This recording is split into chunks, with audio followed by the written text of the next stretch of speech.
Читаем дальше. Но если в вашем сердце вы имеете горькую зависть и сварливость, то не хвалитесь и не лгите на истину. Bet, ja jūsu sirdī ir rūgta skaudība un ķildes, tad nelielieties un nemelojiet pret patiesību. Неважно, кому и чему вы завидуете. Nav svarīgi, kam un uz ko jums ir skaudība. Неважно, в какой степени. Nav svarīgi, kādā pakāpē. Если есть зависть, не лгите на истину. Ja ir skaudība, nemelojiet pret patiesību. Зависть всегда от самого дьявола.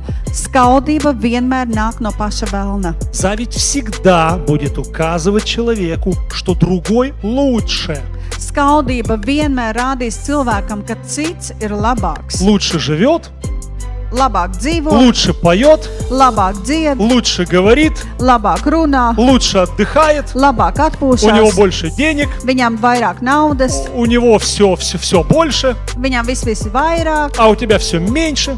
tev ir vēl vien mazāk. И дьявол всегда будет вот эту заразу, вот такой, знаете, червячок, который потихонечку подтачивает разум человека. Un velns būs tāda tā kā, tad nezinu to vārdu. Viņš būs kā tārps, kurš visu laiku urbjās iekšā tajā cilvēkā un mudina. Бог говорит, не лгите на истину, Dievs saka, nemelojiet pret patiesību. потому что если это есть, Ja tas ir, это не есть мудрость, нисходящая свыше, но земная, Tā душевная, gudrība. бесовская. tā gudrība nav no debesīm, bet no zemes nākuša, no dabas, no sātana. Это земная, бесовская мудрость.